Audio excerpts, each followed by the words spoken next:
Welcome back to Severe MMA, and we are joined by Ireland's Ian, the future Machado Garry, repping the Irish t-shirt I see right there. How are you, Ian?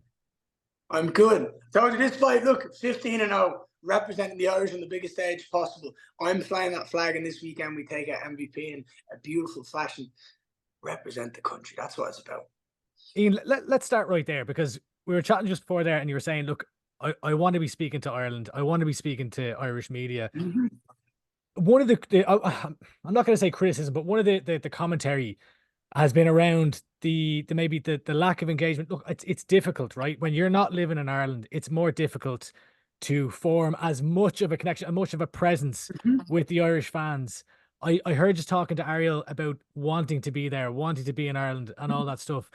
Do you feel like do you feel it's unfair, or do you understand where that whole kind of, I guess, talking point is coming from?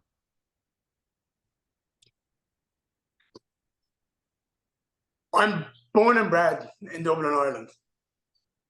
My attitude of it is when I fight, I'm flying the flag for my country because that's where my roots are. That's where I've grown up. That's where all my memories as a kid is. Where I first trained boxing, where I first trained MMA, where I first trained judo.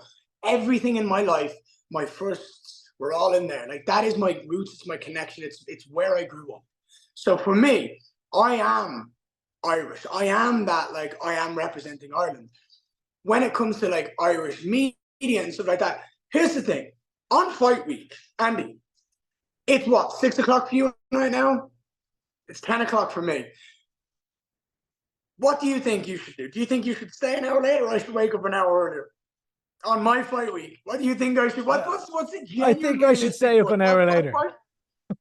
That's the truth. And some don't want to stay and work an hour later, so they don't get it. And I'm like, dude, I can't do it. Like, I can't wake up an hour earlier and take time from my sleep and my work to really focus on giving myself the best opportunity to go out there on fight week and recover and rest and do it. That's on people. I'm happy to do Irish media. We send you a message, oh, we got time now. You want to do it? Let's do it. I am so game to do it. When we went back to Ireland, I wanted to lash so much out in person. After this win, I'm going to go back to Ireland and I'm going to soak up that energy of what returning to Ireland gives to me. I want to do all of these in person. I make you in person. We organize that in advance. It's not my choice if people are available or not. Like, I'm there, make an opportunity or don't. That's on you. But you can't complain and say, I'm not giving the opportunity, or I'm not trying to connect with the Irish media. At the end of the day, I'm flying the flag. At the end of the day, I am 7-0 in the UFC, 14-0. I've been flying the Irish flag since day one of my Cage Warriors days. Yeah, and I didn't mean to. I probably framed it the wrong way. Not specifically focused on the Irish media, but like I know that being Irish and your Irish identity means a lot to you. So that's 100%. where more or kind of getting towards. And what I felt was a big. I listened to your interview with Ariel. I thought it was a big misstep by the UFC when I heard that they weren't planning on bringing you to that press conference in Dublin. Were you surprised by that? Absolutely. I put the feelers out, as I said, on air, like, to make sure that like nobody else is going to be on that, because if they are, why the fuck haven't they contacted me if we're going to do that?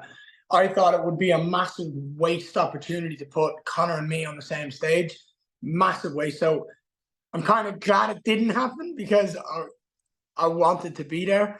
But we're going to make that happen. It's going to happen.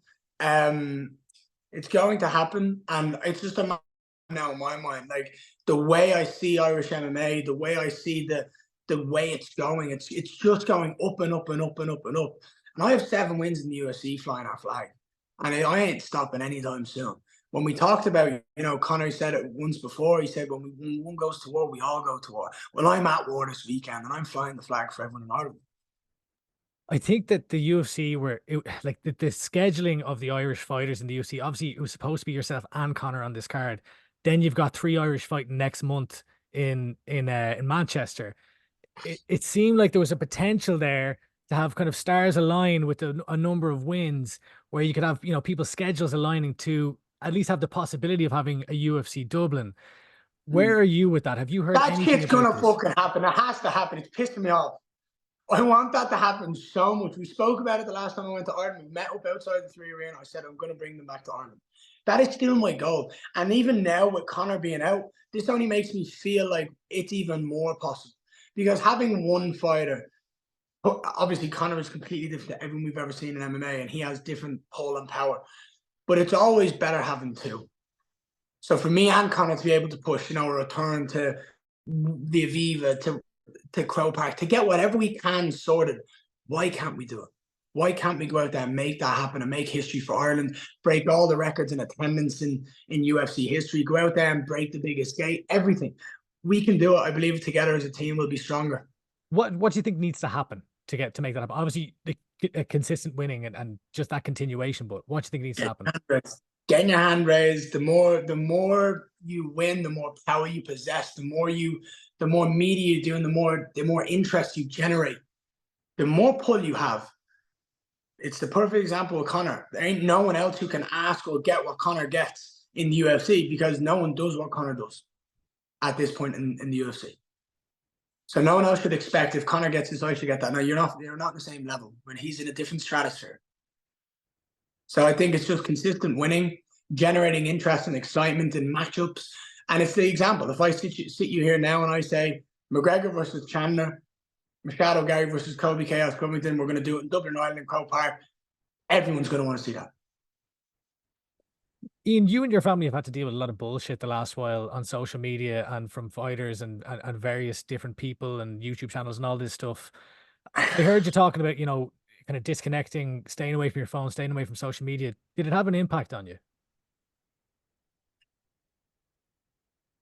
So I kind of want to turn it around to you to a certain extent, but I feel like that's just mean and harsh.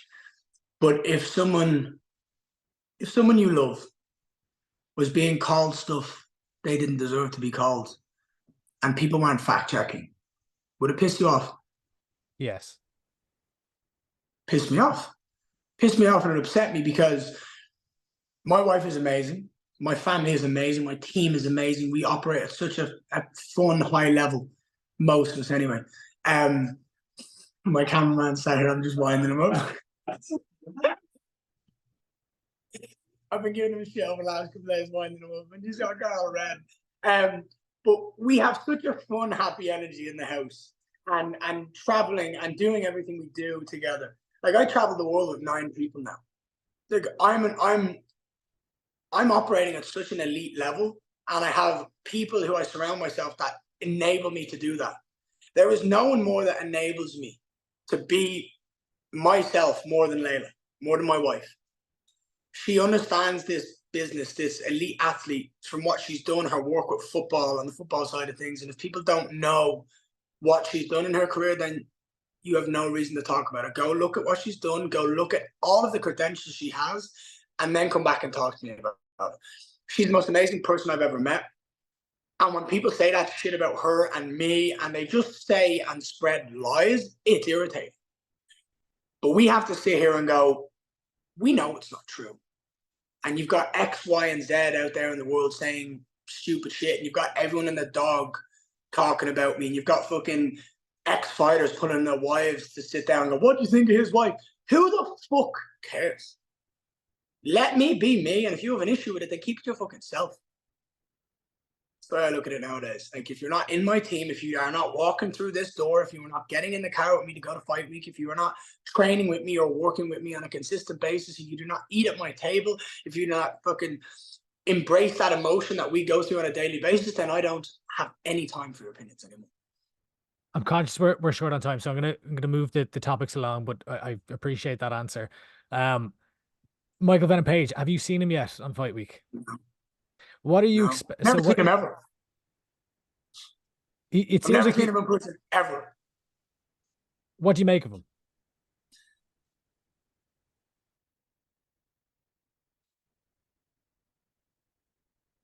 What do you want me to say? Like,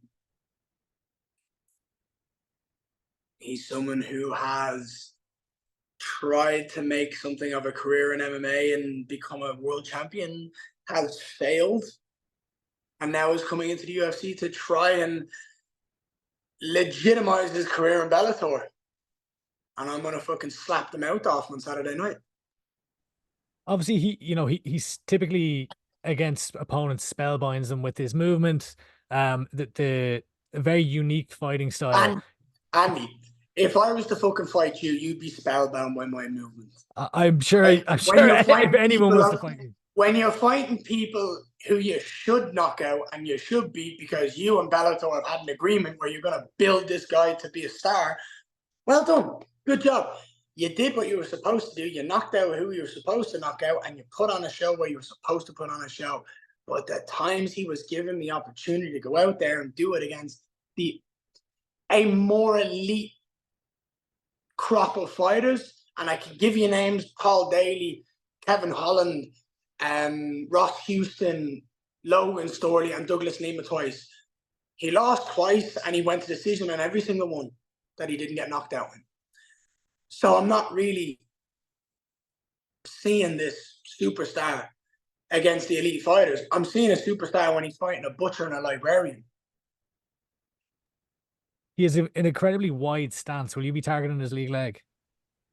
I'm going to target his whole fucking body. I'm going to beat the brakes off him. I'm going to make him leave there just covered in bruises. I'm going to punch the mouth off him. And there's going to be no way, shape, and form that anyone's ever going to be able to say that MVP is an elite striker anymore after my fight. They're only going to talk about, that ain't Gary guy's fucking unbelievable on the feet.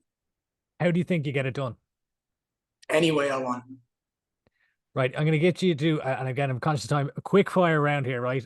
You talked about wanting to look up, that you're only focused on what's ahead of you. You have this plan in place, which you've talked about for a long time now. Who do I want next? No. I don't want you to do that. I want you to give me one word for each of these fighters. Gilbert Burns. Meu amigo, my friend. I love him. I love Gilbert's family. Jack Della Maddalena. Crispy, clean boxer. Colby Covington. I'm aware of these example boys, but you're getting what you're giving, yeah? Colby Covington. I think I'll get a good one here. This is the best one I've been told. In Brazil, someone called him a maratonista, a marathon runner. Shavkat Rakhmonov.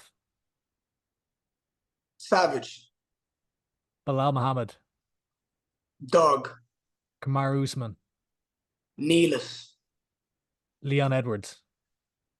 Elite. Which one of those fighters gives you the toughest test?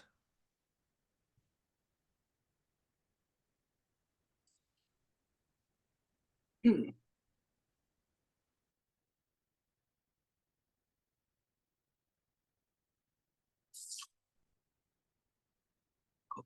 question.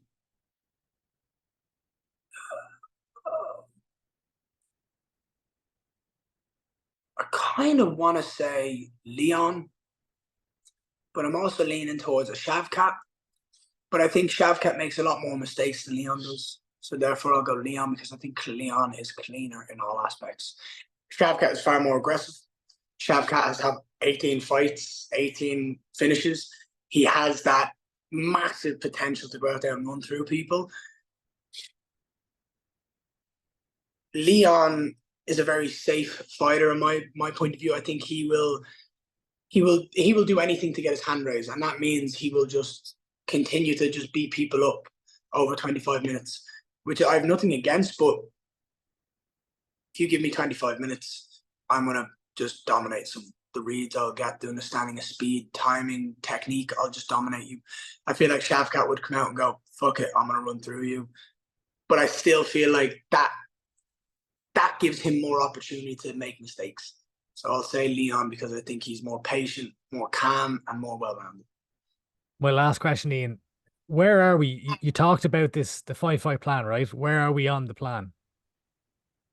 How many ranked opponents have I beaten? D-Rod. Hey, good about that. Look at that. D-Rod, Neil Magny, Jeff Neal. MVP. Let's take one more, potentially two more, and then we go get our belt and we dominate this UFC welterweight division and more divisions for a long, long time to come. I'm 26, pal. I have a long career ahead of me if I want to.